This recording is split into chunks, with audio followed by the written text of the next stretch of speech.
नमस्कार, मैं हूं सलामत अली खान और आपका स्वागत है आपके अपने YouTube चैनल पर। आज इस वीडियो में हम डिस्कस करने जा रहे हैं फोनेटिक सिंबल्स एंड ट्रांसक्रिप्शन को। तो इससे पहले कि हम फोनेटिक सिंबल्स को सीखें, उसके ट्रांसक्रिप्शन को सीखें, कुछ इंपॉर्टेंट जानकारियां जो एग्जाम में पूछी जा सकती है, फैक्चुअल, वो जानकारियां हम देख लेते हैं। सबसे पहले तो फोनेटिक्स होता क्या है, ध्यान रखिएगा, इसे फोनेटिक्स नहीं बोला जाता बल्कि इसे फोनेटिक्स बोला जाता है।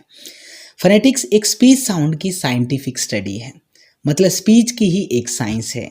सिंपल भाषा में कहें तो कोई भी साउंड को कैसे प्रोड्यूस किया जाता है, कैसे वो आगे जा रही है, ट्रांसमिशन उसका हो रहा है और कैसे उसको ग्रहण किया जा रहा है, रिसेप्शन उसका हो रहा है, ये है फोनेटिक्स के 3 बेसिक सिस्टम, इनको ध्यान रखिएगा।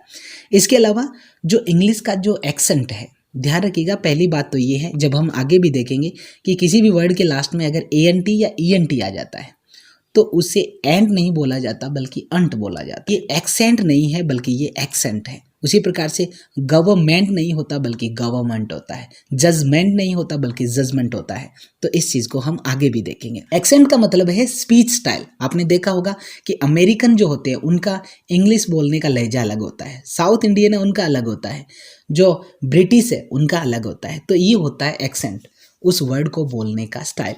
तो इस हिसाब से 3 स्टाइल प्रचलित है पूरे वर्ल्ड में। पहला है किंग स्पीच, दूसरा है BBC इंग्लिश और तीसरा है RP। RP की फुल फॉर्म पूछी जा सकती है, ध्यान रखिएगा, रिसीव्ड प्रोनाउंसिएशन होती है। इसके अलावा कुछ जानकारियां और आपको ध्यान में रखनी है जो एग्जाम में पूछी जा सकती है कि सबसे पहले IPA की फुल फॉर्म क्या है। तो IPA की फुल फॉर्म है इंटरनेशनल फोनेटिक अल्फाबेट। ध्यान रखिएगा, ये अल्फाबेट नहीं है, दिस इज अल्फाबेट, अल्फाबेट, इस चीज को ध्यान रखिएगा। हो सकता है एग्जाम में इंटरनेशनल फोनेटिक एसोसिएशन भी दिया हो, तो ध्यान रखिएगा ये फुल फॉर्म नहीं है बल्कि ये एक ऐसी एजेंसी है जिसने इसको रेकमेंड किया था। और इंटरनेशनल फोनेटिक एसोसिएशन जो है वो 1886 में एस्टेब्लिश हुई थी, इस चीज को ध्यान रखिएगा। इंटरनेशनल फोनेटिक अल्फाबेट जो है वो 1888 में अपने रूप में आया था। रिसीव्ड प्रोनाउंसिएशन जो हमने देखा था कि ये भी एक स्टाइल है, उसे एस्टेब्लिश किया गया था डैनियल जॉन्स के द्वारा।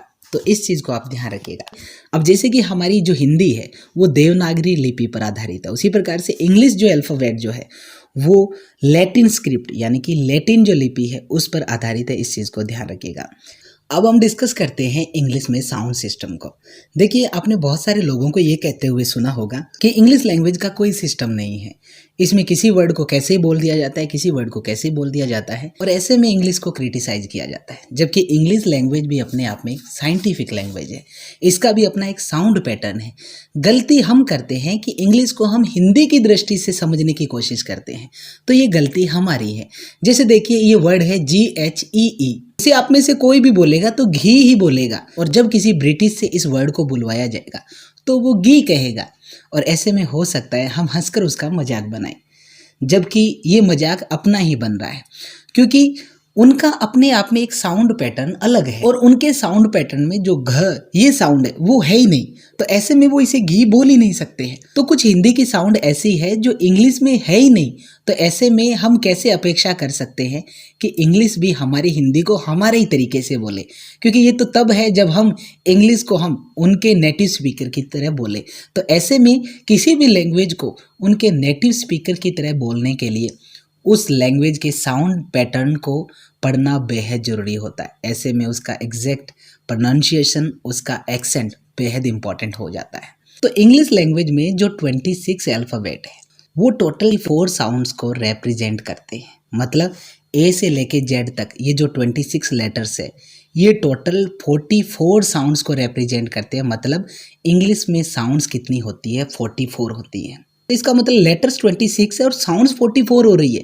तो इसका मतलब एक लेटर जो है वो एक से ज़्यादा साउंड को रिप्रेजेंट भी करता है। जैसे ये 2 वर्ड देखिए, सिटी और कैट, इसमें सी दोनों में है लेकिन दोनों में ही ये अलग अलग साउंड प्रोड्यूस कर रहा है। जैसे पहले में ये स साउंड प्रोड्यूस कर रहा है और दूसरे में ये साउंड प्रोड्यूस कर रहा है। तो इसका मतलब एक ही लेटर ने एक से ज़्यादा साउंड प्रोड्यूस कर दी।